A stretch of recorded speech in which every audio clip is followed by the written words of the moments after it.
Welcome to Planetary Gig Talk, Tales of Music and Magic. I'm your host, Jefferson Glassy, Chief Spiritual Dude of the Planetary Gig Society, whose mission is creating unity through music. Or as I like to say, making connections through music with the intention of bringing peace. And I am here today, still, during the pandemic, in Studio 1 of the worldwide headquarters of the Planetary Gig Society, but connected by Zoom to a location west of Nashville, to the amazing musician, singer, and she does a lot of things, Julie Rust. Julie, thanks so much for taking time to have the conversation today. I love it. We're talking about music, right? Totally correct. Yes, we are. So I guess we haven't formally met in physical world, but we have mutual friend Linda Helms who introduced us. And when I got back from India and Nepal, I did a little slideshow thing of what had happened. It was a very transformational kind of trip earlier, just as the pandemic was getting started. And Linda invited you, and you were there, and then you were on the Vic's Camp alumni chat that we did, and talked about some of the things that you've done, and so it's music put us together to have this conversation. So really happy that we can do that. Yeah, me too. So the thing I usually like to ask about is, because I'm always fascinated. Music didn't really tap me on the shoulder till later in life, but how did music come into your life? I know that you played, you did music, or you sang and whatever, I think fairly early, but were your parents music in your family? Did you take lessons? What did you start playing or singing, or how did that whole thing happen with you and music in your life, and to bring you to where you are now? Oh, there was so much music in the house. My dad had played trumpet in college. He was kind of the all-American guy. He was first chair jazz band in the college, and he was the quarterback of the football team. So Whoa. I don't know how he did that, but my mom was a big band singer and had been singing with big bands while she was in high school, and then throughout college, and won competitions. She's amazing.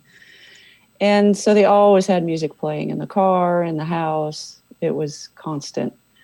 I was the youngest of 4 kids, and I remember distinctly when I was little when I would start to cry, I would hear, "Turn the radio on, that'll shut her up." Music to the rescue. Yeah, I remember thinking, it's not going to work this time. They need to deal with me. It worked every time. Isn't I that had to hear amazing? I had to hear what was on the radio. I think the biggest moment for me personally to want to be part of music was we moved into a house that had a very odd-shaped living room and some beautiful picture windows and a fireplace. And there was no room for the upright piano that came with the house. And so my mom ended up putting it in my room.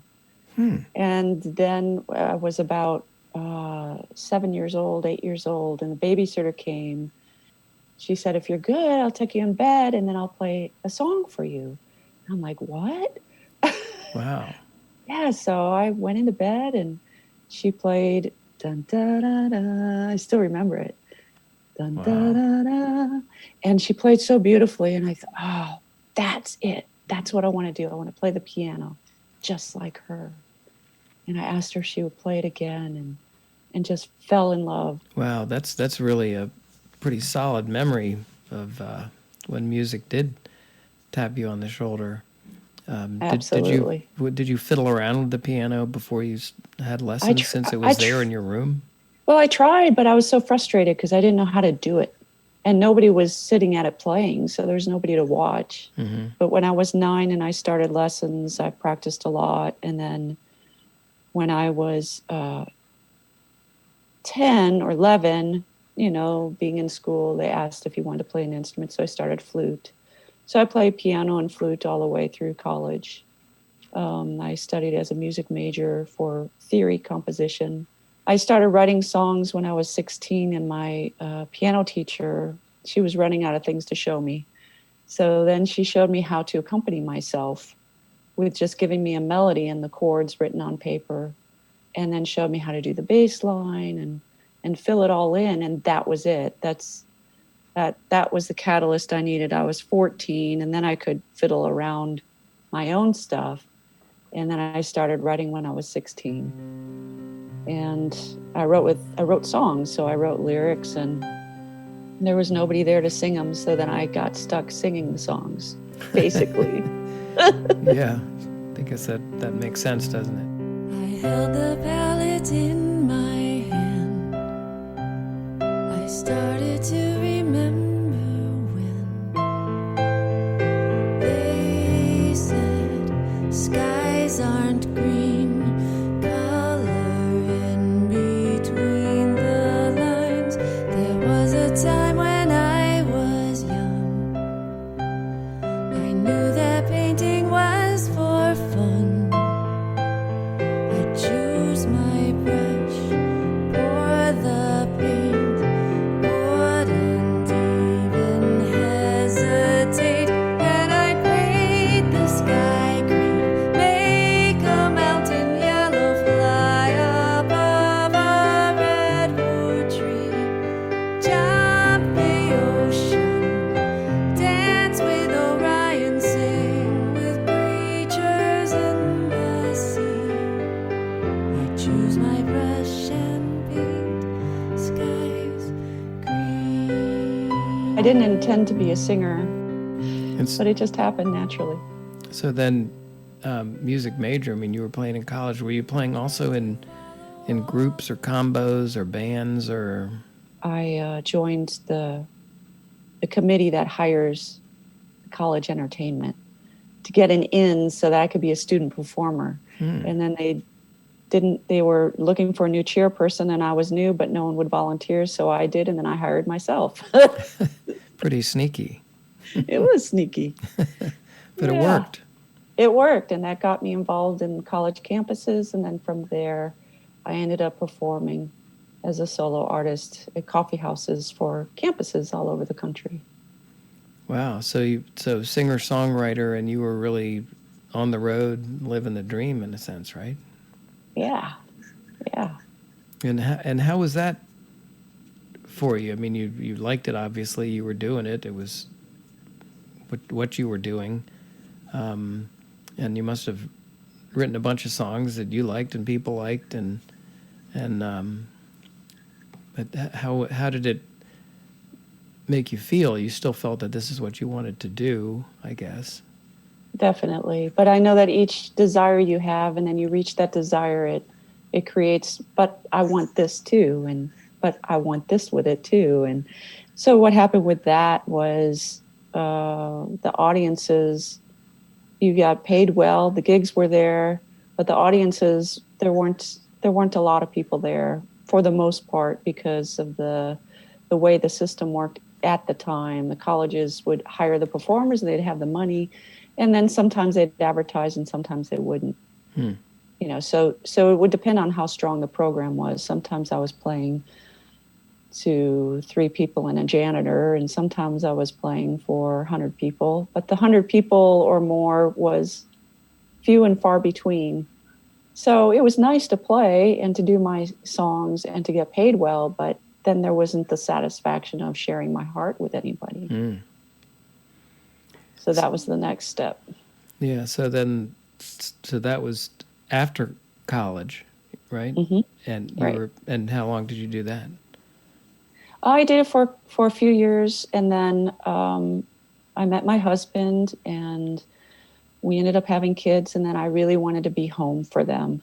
So I stayed home, and in the meantime wrote more music, learned about from the Nashville scene. You know, the direction was, what is your voice, instead of writing to the populace and what's the money makers is what I call it. what is your voice? And a radio promoter helped me with that. And so I spent a few years really trying to hone in on that and write what was on my mind. And it took me, I would say it took me a couple of albums to really reach it. Mm-hmm. Well, so you were selling album CDs and all that sort of thing. That's a lot of work, a lot of production, putting it out there. Did you go back on tour at all, or? Not a lot, just the places where I knew that people were that knew me, and I could share my heart and make music and make money. So it was limited, but I did that on purpose so that I could raise my daughters. And sometimes they'd go on the road with us, and yeah, but it wasn't a lot of road travel. So how would you describe what your voice was or what your heart was at the time? My story, my perspective. When I sit at the piano and a melody comes out, then what does that make me think of? What does that remind me of? What do I want to say to that music? Because it's almost like the draw of the piano and the music that comes from there is my heart speaking. And then I just need to sing to that. Why don't you stand first in line? Why won't you say what's on your mind? Don't tell me you're not good enough. Don't hide behind piety. You think that you're not worthy of the highest love.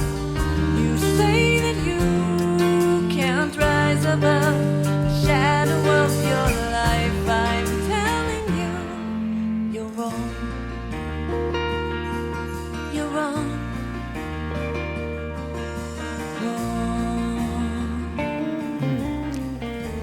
Interesting, because I was reading a book that was recommended by another Fix alumni person, Mutant Message, about the Aboriginal people. And Victor had also read this. He mentioned this at one point, and we were at some point recently, whenever that was. And one thing that I took from that is that the Aboriginal people say, or at least the book says that they say, well, you all pray, like outward, but when we pray, we listen. Mm. And that's sort of, you're just listening for the music, for the context, for the emotion, for the meaning, like that. And so in some ways, you've been doing that. A big part of your life is listening and bringing those thoughts, emotions, etc., into exactly. the oral world. Wow, that's so well put. That's true. That's exactly right. And a lot of the times, the songs have taught me and are guiding me and telling me what's going on and how to proceed or what to do with it, or this is how you're feeling, Mm-hmm. And I didn't even know it. And yeah, I don't know if there's a step between then, the period that we're talking about, and now, but I know that now you do the little short, I forget exactly what you call them. There's little short songs about random things. The Audible Insights. Audible Insights, right. Yeah, right. That's speaking with original music behind it, right. Hi, Julie Rust here with another Audible Insight.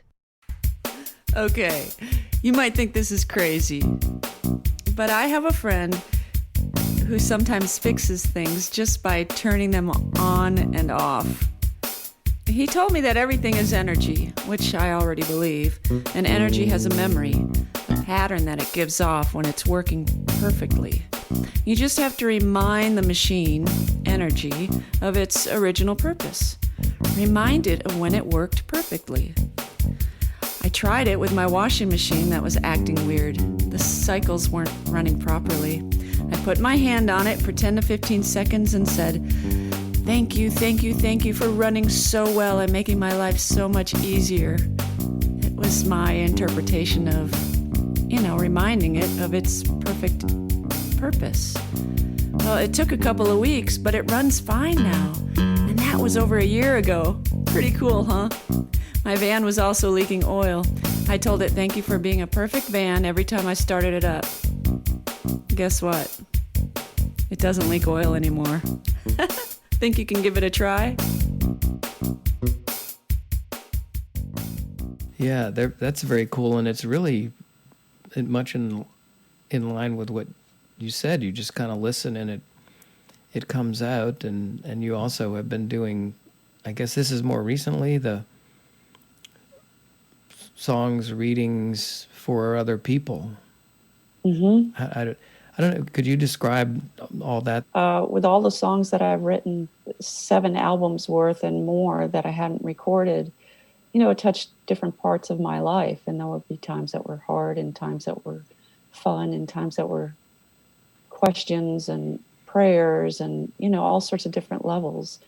And as I grew and came into huge obstacles, including my health and actually literally dying and coming back from death. Mm. And it took 5 years to heal. So a lot of that music was guidance and healing but how come I feel this way yet my head and heart are not in agreement, and just all these different questions. And through that process of healing, so many different songs came out and gave me a lot of information.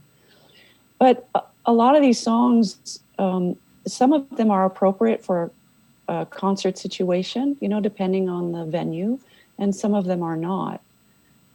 And by the time I evolved into all of that change, and then going through the Audible Insights, where I finally was stepping out and expressing things that I've learned through all of that, but then I moved on and wanted to present the positive, the uplifting, it's kind of like, well, here's the success of this whole long 40-year journey that I've been on, and let's celebrate, and let me help inspire you and share how happy I am now and where I've arrived. Wow. But I didn't want all those songs of healing and what I went through not see the light of day anymore. So I really wanted to share those songs, but in a way that they would be useful, not in a way that they would bring anybody down or, but so the thing that came to me was, it came over a 3-month period of meditation. Again, like you pointed out, and you're enlightening me on my own process. I was listening, and what came was invite 10 people over and play their song for them. So out of all those 40 years of songwriting, I just look at the list and then I choose the song and I allow them, I call it the sacred space experience. And it took a couple of them to realize that what I was doing was I was allowing people to come into my sacred space experience. And when I play the song, I go right back to when I first wrote it and in that space and share that emotion and that music to them. And then I would see them open up and receive it, and their hearts would be opened and they would cry, or they would have a revelation, and I would see them getting the song just like it was given to me. And so much has transpired for people through that experience. And instead of just playing a song for them, I started thinking, well, what else can I do for them? Well, let's bring some crystals in the mix and let them pick it out of a bag and read what it means. And wow, look at that. That was dead on. And here's your song. Oh my gosh, it's like you're reading my mail. Oh, here, pick a quote out of the bag. Oh man, this is exactly what I was wondering about or thinking about, or, and it's kind of like the divine is coming through saying, I see you. I'm here. I've been with you always and I know you. And what a delight to share my experience of that. I see you, I hear you, I hear your question, here's a song, and share that with other people and then experience them go through the same thing. It's been amazing. It's been absolutely, it thrills me every time to do one of those sacred space experience concerts. They're like one of my most favorite things because the music's being honored in the way that it was given in such a sacred way and healed me, literally, physically, emotionally, mentally, And then I get to share that with others, and I watch it heal them.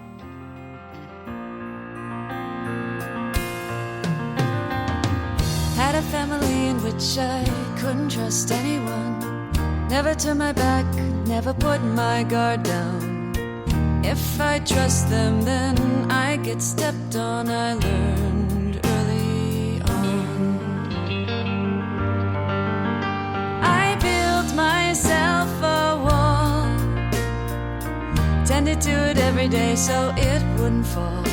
My wall became so strong, I couldn't let anyone in. I couldn't hear anybody say, trust in me. I promise every day I'll be right here.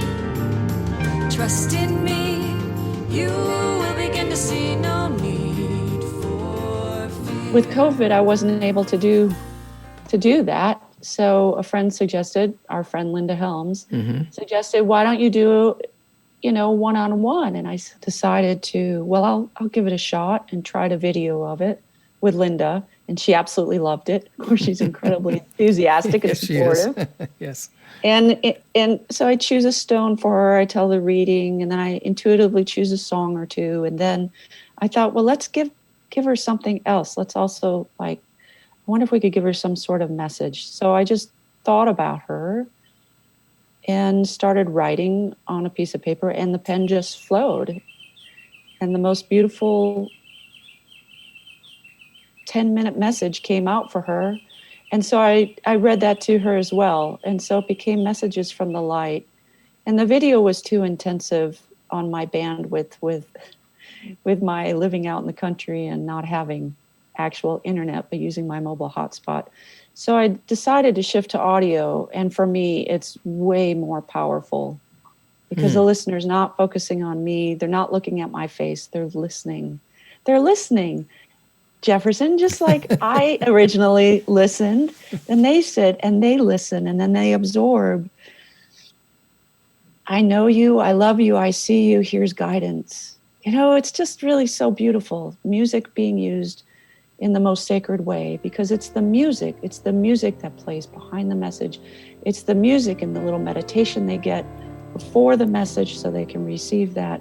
And it's the music that came through me from my heart and my innermost sacred place that guided me, that comes at the end, that kind of just like envelops everything. And it's the music, I think, that really reaches the heart so they can hear what's being given.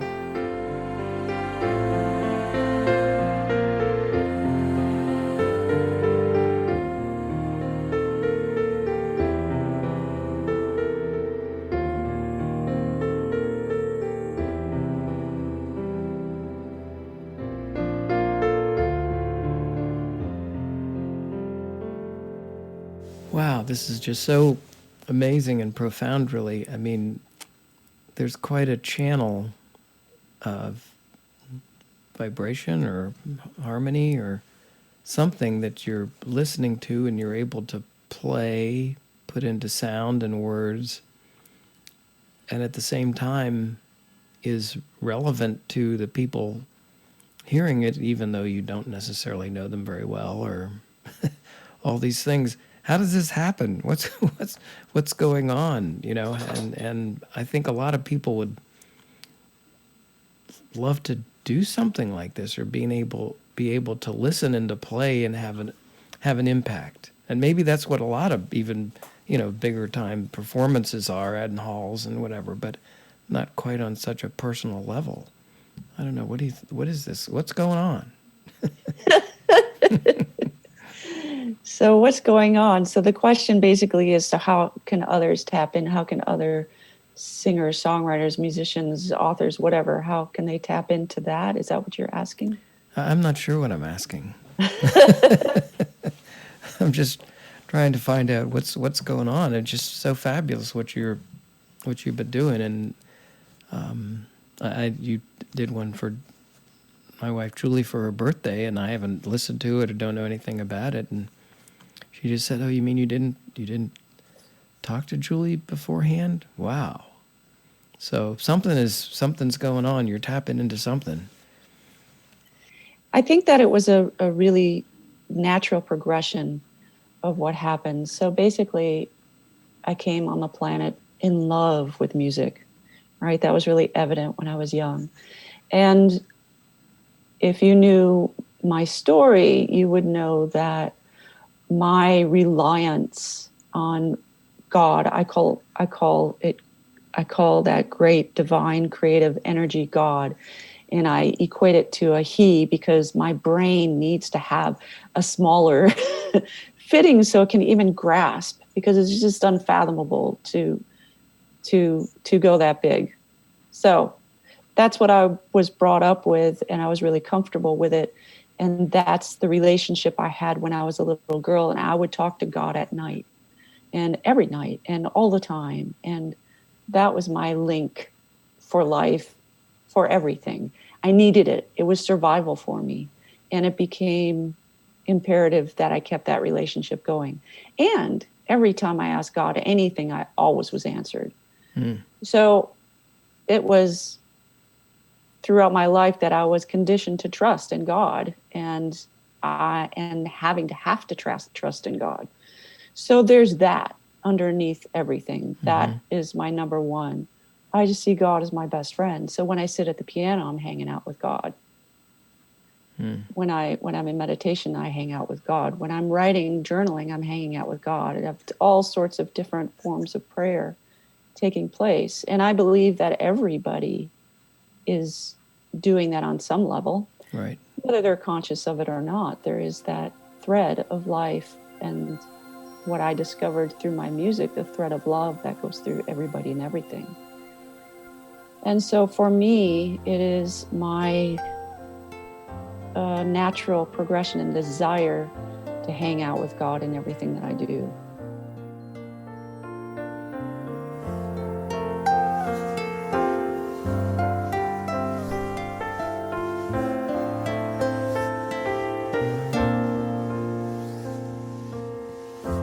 I love my alone time I share with you,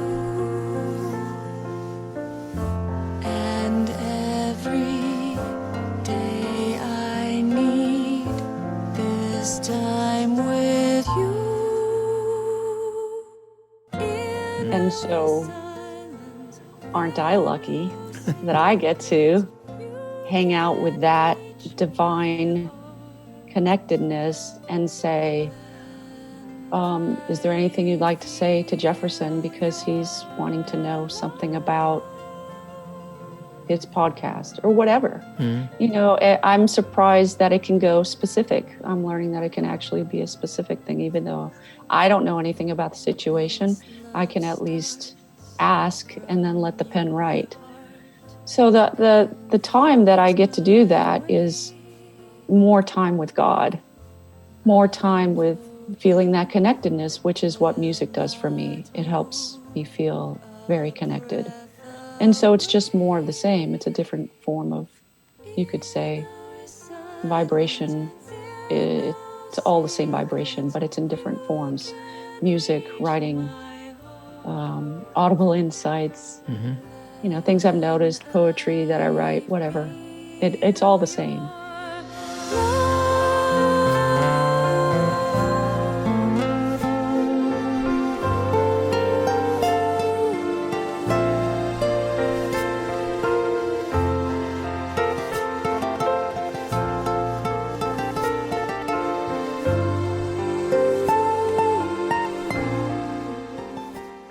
You know, I feel that your wonderful spirit is sharing so much with people and always has. And we have 7 billion humans on the planet and squillions more animals and organisms and everything else. And, Squillions. you know, I know there's the yin and the yang and all that, but it does seem like, and so many things go well and are good even in a pandemic. But, you know, I think of how do we help society be better? How can society be better to ourselves, to the earth, to the animals, and everybody? And it almost seems like if there was a Julie Rust for every like 15 people around the planet, it would be no problem, because when you hear that, when you're exposed to it, when you do listen to that, it just has an amazing effect, I think. Music is just so healing. I mean, all that we can say, all the cliche type things about it, but it just really goes deeper than that, I think. Maybe you're just also serving as an example for people to be able to listen and take that knowledge, information, and impression out to help heal or to help people learn and that sort of thing. It's really quite something that you're doing. Yeah, I've been learning along the way too. When I was really sick and I was writing songs, and a friend of mine said, "Well, your music is here to heal." And I said, "Well, yeah, it's healed me, but what has that got to do with the world?" And she said, "When it heals you, then it can heal the rest of the world." Because it already had. Does that make sense? Like, you can't tell somebody just, off the top of my head, to exercise 5 days a week and it'll be really good for you, and they don't do it. Mm-hmm. There's no power behind that kind of comment or intention. But when there's such intention behind music to heal and to just help, and I was begging for it for myself, and it worked. And it made me from sick to the healthiest, happiest I've ever been, and then some, and gave me so much information, that truth, that I am love, that's the root of everything, mm-hmm. that I personally am love. Nobody ever told me that. I was told that I was loved, but I didn't know that I myself was love.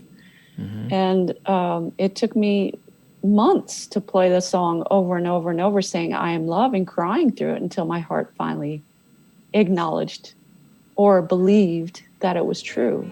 Peace within, I'll affirm and reconfirm that I am love and I am love, I am love, I am love, I am love. It's simple.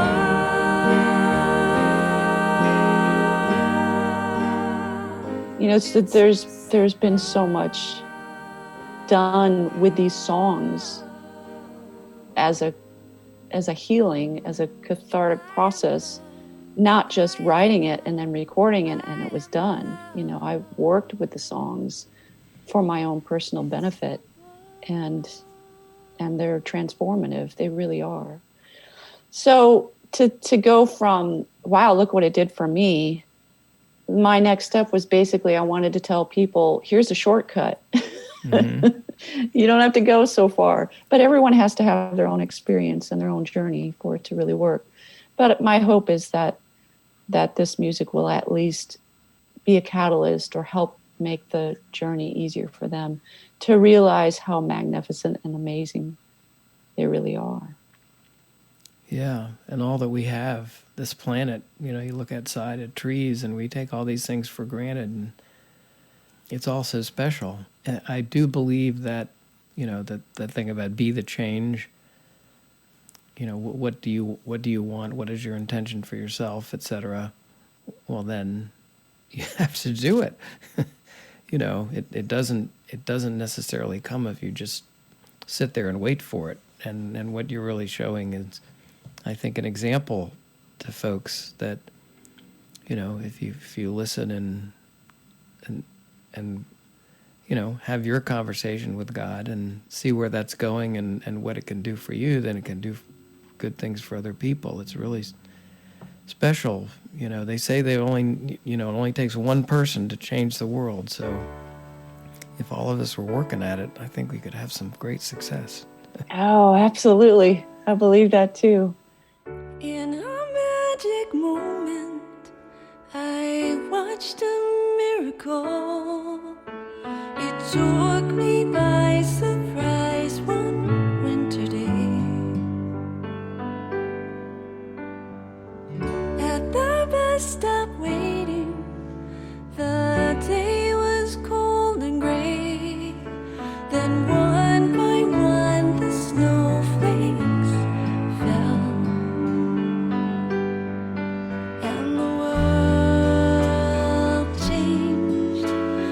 from gray to white, and the world changed from bleak to bright. It was effortless.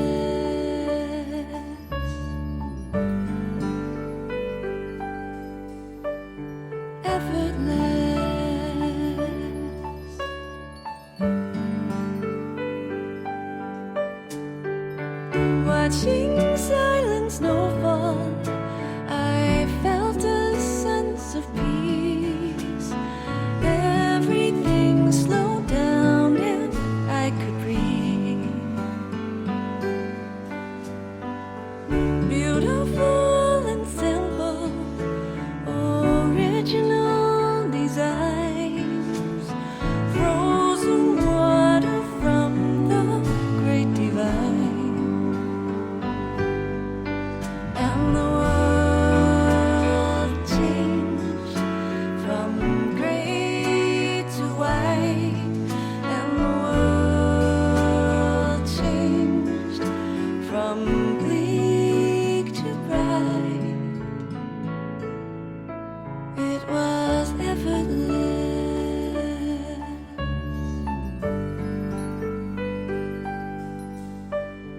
Effortless.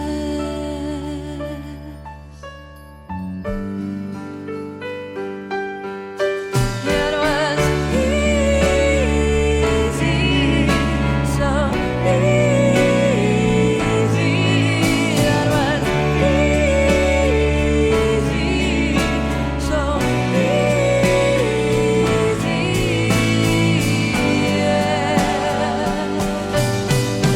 And people are all the same, inspired by the same design, the great divine,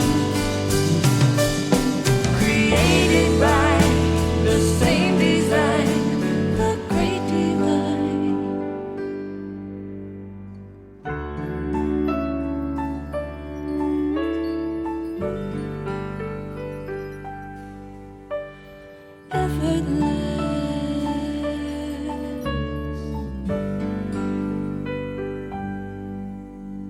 One by one, the people changed the world. Wow. What is it? Let go, let God. Yeah.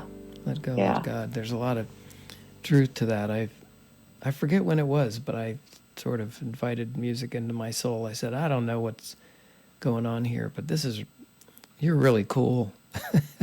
and I, I didn't grow up playing music or anything, but I'm working on it now. But what can I do? Just let me know. It works. It works. I have friends. Yeah, I ask music what to do, and here we are. So, I love it. I Yeah. love it.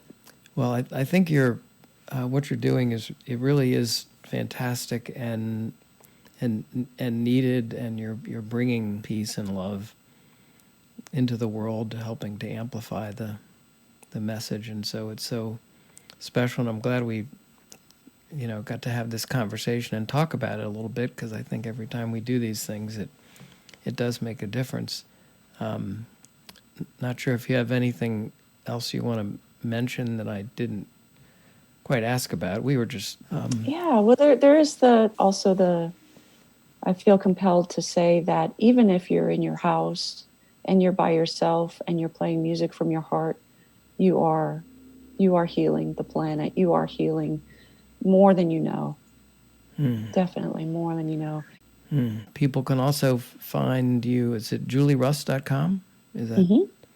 And Yes. the Audible Insights are on They're on SoundCloud. SoundCloud. I guess probably you can find them through your website too. So Yeah, yeah, definitely. and you're available to do little private songs readings for people if they want as well.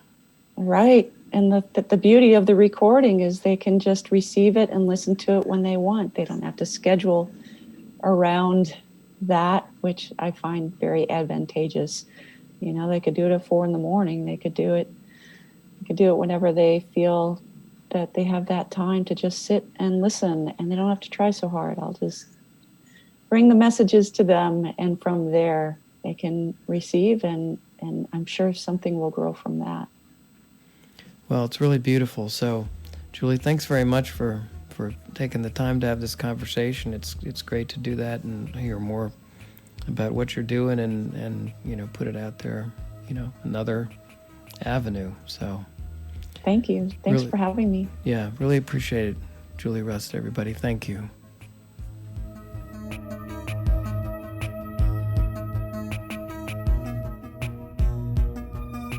You've been listening to Planetary Gig Talk, Tales of Music and Magic.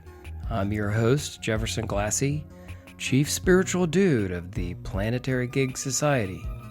We talk with musicians and others about the power of music and how we can use music to help create a better world. Please check out our website, www.planetarygigs.org, for information about some of the organizations promoting music and musicians, resources about the power of music, books, movies, articles, including new research on music and the brain. We welcome your support. The Planetary Gig Society is a Section 501c3 charitable organization, and you can donate on the website. You also can receive a free email signature block demonstrating your support for Planetary Gig Society. Please follow us on Twitter, Instagram, and Facebook at Planetary Gigs. And we want to thank fabulous musician and teacher Eric Weinberg of Little Eric Studios for the Planetary Gig Talk music titled Chill Kid, It's Saul. So please check out Planetary Gig Talk on iTunes, Google Play, and Stitcher. Subscribe and hear all the upcoming episodes. Thanks very much.